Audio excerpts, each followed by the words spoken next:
from there. Good afternoon, everybody, and welcome to our press conference, first post start of spring press conference. Thankfully, I was able to come back after the trip to Cleveland and watch our guys practice. So really was only had to miss one full day of practice, but practice off to a good start. Guys are going hard, taking care of each other. Able to get enough reps in without overloading the guys, but knowing how vital this spring is, being able to still get guys that are going. So really productive week, and now really over the next couple of weeks, kind of the bulk of spring, as we put a little bit more in and get a little bit more competitive, put in our situations of third down and red zone.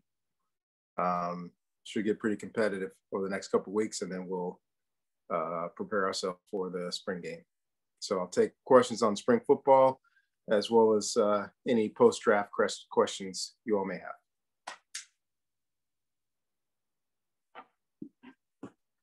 First question is from Jacob. Go ahead, Jacob.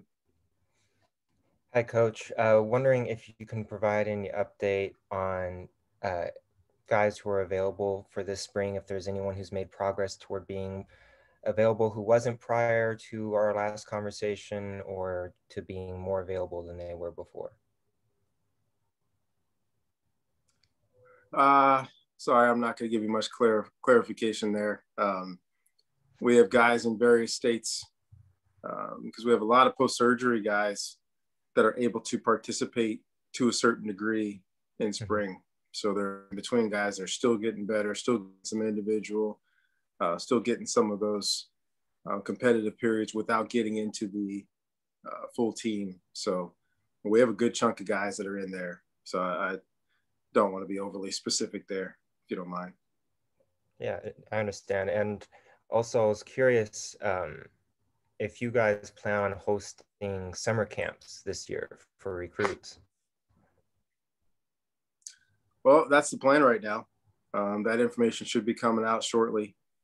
Working with the university and making sure that we have proper protocols in place and adhering to all the county and campus rules and restrictions. We're working through that, but that should be out pretty soon. Hopefully, being able to host some campers this summer.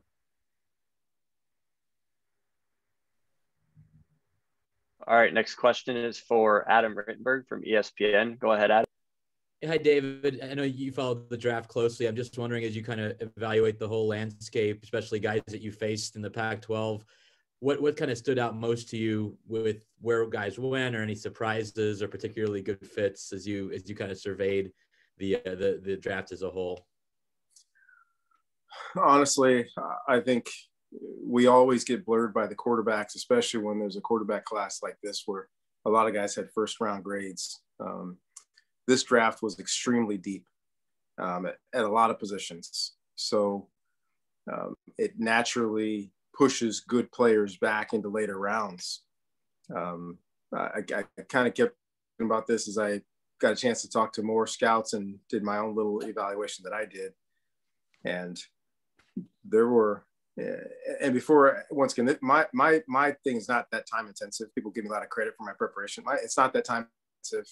Watch a game or two on guys, get an idea of what they do well. The NFL guys are so good at what they do, and thankfully I'm able to fold myself in. But in my preparation, I mean, I came across probably somewhere between 45 and 50 guys that had someone giving them a first round grade. So they can't all go in the first round. So at least half of the second round, guys are getting drafted that have first round grades. So if you see how that goes, where now the third round is a bunch of guys that have second round grades, and the fourth round's a guy has a bunch of third and second round grades. So a lot of really good players in this draft got really pushed back. So you see a guy like Jay Tufele from USC, who's a really, really good football player in a different draft, maybe would have gone a full round and a half earlier. A guy like Tyler Vaughns, who's a heck of a football player, goes undrafted. Whereas, usually a guy like that sitting there in the 5th round, like, yes, we got to take this guy. This guy's a good football player. Not to mention with even our guys. Simi Fehoko made just a ton of receivers in this draft. Yes, it was top heavy with some really big time superstars, but there were a lot of really good players. So in a different draft, maybe Simi goes a full round earlier. Who knows? So that just all of them. So this was a really good draft, a lot of really good football players. There are going to be a lot of starters that in this draft, like every year, but I think especially this year, they're going to come into the NFL as 3rd through 5th round guys that will end up starting and playing a lot for those teams. A couple coaches talked to me about Elijah Molden of Washington. You're surprised that he was drafted so late. I don't know if he was a guy that sort of, caught your eye as far as when he went. Yeah, Elijah's a really good football player. And I love what they said on TV too. If you want to know where Elijah is ball, it just always deflecting passes, always forcing fumbles, such a good football player.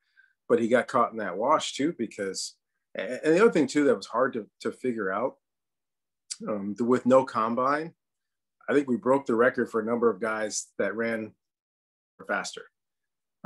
So who knows how many of those would have been 4.4 or faster in Indianapolis.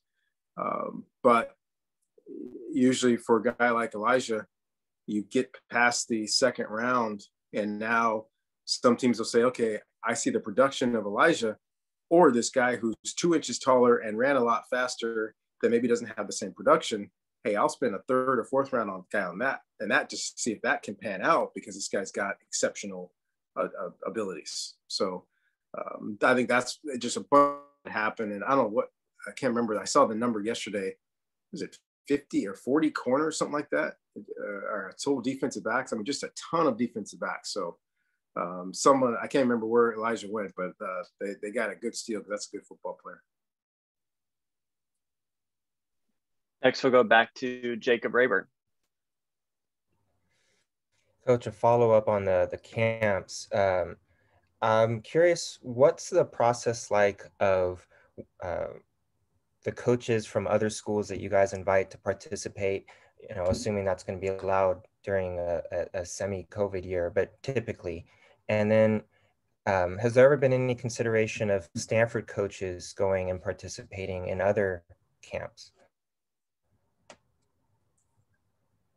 So now you're right in where we're working through, right? Our county's doing really well right now. So the things keep changing as far as the edicts are coming back down, what we can and can't do. So it might be difficult to have outside coaches come that are not in California. So it might be hard to have some people coming from out of state. But once again, between now and June, that could change. So kind of feeling that out right now. So we know if we host a camp, we should be able to. Our coaches will coach it. If we do probably be coaches from California schools, not necessarily from other places, which the Ivies have just been outstanding for us. I think we both benefited from their contributions to our camps. I don't know if that happened this year. And now, if our coaches can go work other camps, a lot of people have called, but now it's our occupational health group at Stanford to say, what's our process if we go someplace else and then come back, as far as teams, as far as testing, as far as all that stuff. So it's just a bunch of things we still have to work through over the next month, because many people have reached out to want us and ask some of our coaches to come work their camps. And we, of course, we love when other coaches come work ours, but we're just working through those. And just to clarify, before COVID, Stanford coaches would typically go to some camps at other campuses? We haven't done very many. Typically, some of the smaller schools, and when they're in proper time frames, some of those other larger camps that they've had in Utah and other places. We've some of our coaches have done some camps off campus. But we haven't done a lot of, big college camps. We just haven't done that very much. It's not, as I got in trouble, or not in trouble, but got called to the carpet by a certain radio personality down south. Us doing those camps doesn't really help us. We do such better job when the academic bar is higher, as opposed to just going to somebody else's open camp. That doesn't benefit our coaches. So typically participate in a lot of those. Thank you. Next question will be from. I should get credit for how nicely I said that, by the way. Next, we'll go to Kyle Kensing. Kyle, go ahead. Coach, with some of the names that you mentioned in the draft that did kind of fall where it seems like they might typically go, like Elijah and Simi and somebody like Amon-Ra St. Brown. Do you feel from your perspective or your interaction with NFL scouts that this was an especially difficult year for the pros to kind of scout West Coast guys based on COVID and, the West Coast being hit a little bit harder back in the summer and that sort of thing? There's no question about it. This COVID thing really impacted our conference more than any other conference. And take a guy like Davis Mills, think, gosh, why did he come out? Not enough football. Well, if he plays 6 more games on the pace that he was, it's 3,600 yards, conservatively. And now we're not having that conversation, right? 6 more games. Now it's 17 games instead of 11. There are 2 guys that are drafted ahead of him that played 16 games. So that's that kind of, yes, it would have helped to have more opportunities, more film. A guy like Simi Fehoko did pretty well earlier in the year. And then especially as we lost Mike and Connor and Simi starts to take off and really has the game of his life. Imagine if he played 6 more games like he played against UCLA. Now we're talking about him being a first or second round pick. A lot of our guys, I think, were really hampered by just the sample size. Came out and played great. Hey, great. If you didn't and you were on the ascent, it's still just 3 games. Last 3 games of the year, you did really well. It's still only 3 games. Conversely, it, didn't hurt some of our opt-out guys, and it did hurt some of our other opt-out guys. Penei Sewell still went really high where his talent said he should. But many of us in our heart of hearts, if we didn't have opt-outs, for Paulson Adebo, we're talking about a mid to late first rounder, much like Walker Little. So those are really murky, difficult situation that we as a conference fought through admirably, but it did affect our players, and hopefully we never have to go through this again. Next question will be from John Platts. John, go. Coach, I really enjoyed the NFL Network broadcast once again, including your gentle correction of Rich Eisen on Jake Bailey being a Stanford guy. I want to talk about your early enrollee quarterback, Ari, and rare. College football is changing, yet I like the fact that you hold true to a lot of things that have made Stanford great as far as the whole student. Kind of how has that gone for him entering without classmates, fellow guys going through it for the first time, and kind of what you think about how that interplays with Stanford, whether that's going to be a evolving, continuing to evolve trend. Yeah. So we brought in two guys, Patu and Slocum, and they've been outstanding. Of course, their teammates, great, advising them and helping them, taking care of them. They know that they're without their class. Academically, these guys are knocking it out of the park, doing really well. I think we've got just a great community at Stanford, which you all know, that's very accepting and welcoming for people from all over the world. So 2 young guys come in, they're academically inclined. They're doing great academically. They're doing really well socially. Really excited about getting through the end of this spring and looking at these guys athletically, socially, academically, and saying, wow, now that we do this, we can do this really well. I doubt that we'll ever open it up to an entire class, of course. And our admissions our admissions department will be very involved in this. But if Stanford, this is the thing we want to continue doing, I think by selecting guys within our class, this could be a really, really positive thing for them and for Stanford University, not just Stanford football. Next question will be from Jackson Moore. Go ahead, Jack. Coach, I was curious what watching practice has looked like for you the past couple of days, and if you could share anything that stood out with this particular perspective you've had. You mean the perspective of the draft, or of spring practices? I believe you've been limited to just film the past few days, correct? Yeah, I was able to get back on the weekend, but I did miss a good chunk of Monday, or a good chunk of Tuesday, and all of Thursday. I told the coaches I'm not ready to be a TV person yet. Watching film is great after you've watched it live.